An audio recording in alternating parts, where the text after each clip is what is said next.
If technology doesn't return to its previous level of leadership, can we reach new heights? It will be difficult for the remainder of the S&P 500 to make up for a loss in tech if it does, as long as it remains a market performer. However, what we have observed thus far, including recent days for Nvidia and Tesla, is that technology is genuinely holding its own, while other equities are beginning to exhibit life and triggers. Yes, but what about the trade expansion?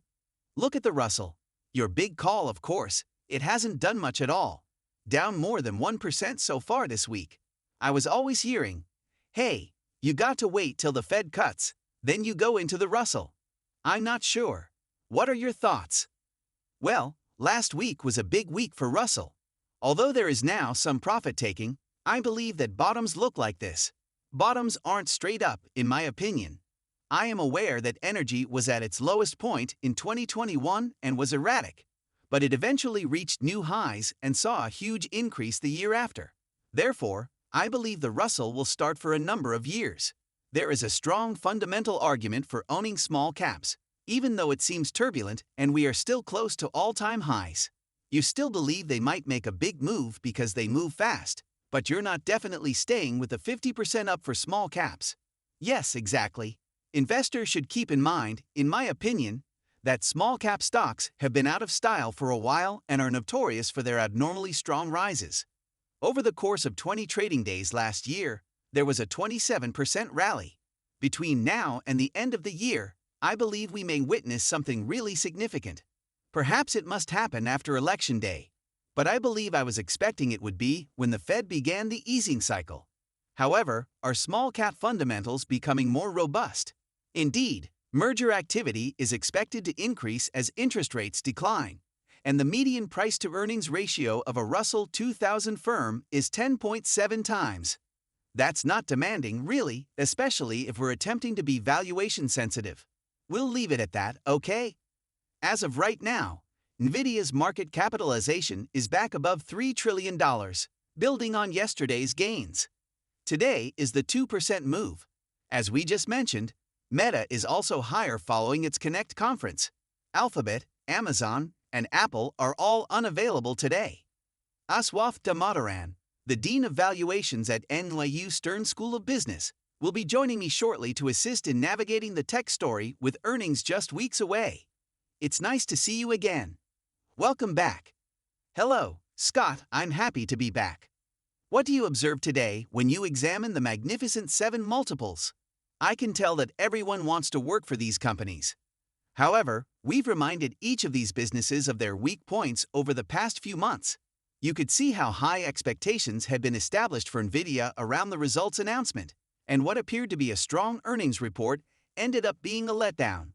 We have experienced 16 upgrades in our time with Apple, and regardless of the cause, no measure appears to live up to expectations after one upgrade. The next one does not either. We're still waiting on the next major company with Google. The search box continues to generate a significant portion of their revenue. Even though these businesses had achieved success, they also have shortcomings, which I believe have been occasionally brought to light in recent months. This explains why there are always 2 up and 2 down on any given day. That's just the way the beast is. But are you implying that Nvidia, Apple, and Alphabet in particular are valued too much at the moment? Let's discuss about investing odds instead of overvalued or undervalued, in my opinion. If investing is a game of odds, the odds are not in your favor with Nvidia due to the high cost. The chances could be equal with Apple. The odds are still in your favor with Alphabet and Meta, in my opinion, because you will benefit from anything these firms are able to do outside of their primary business. Hence, I consider investing odds instead of undervalued or overvalued stocks. Additionally, I believe that Nvidia has the worst odds when it comes to investment. The businesses that aren't in the preferred category at the time may have the best chances. It's quite intriguing that based on what we've heard, you believe Nvidia has the lowest chances. Since momentum is everything, even as a trader and investor, I would turn everything around. There is no connection between it and the business's appearance or the fundamentals. The ideal momentum player in either direction is Nvidia. I can understand why Nvidia would be your destination if you were a trader. However, in my opinion as an investment, Nvidia has the poorest chances.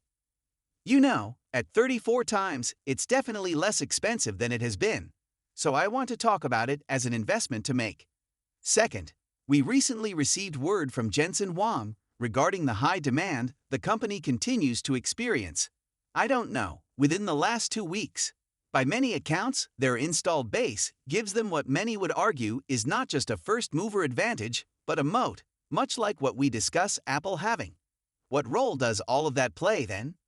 Allow me to acknowledge all of those. It's a fantastic business that is pursuing a large market and will succeed due to its enormous moats. Reverse engineering from the $3 trillion market cap, however, would require $1 trillion in revenues and 70% margins to be delivered in 10 years. Therefore, I still struggle to reach $3 trillion, even if you take everything Jensen Huang says is fact and include it in. According to the company's present financials, it must see tremendous growth and sustain operating margins of 70% in order to deliver on the sum you have already paid. That's what I mean when I say that the chances are against you when investing. You have priced this business to be the greatest business ever.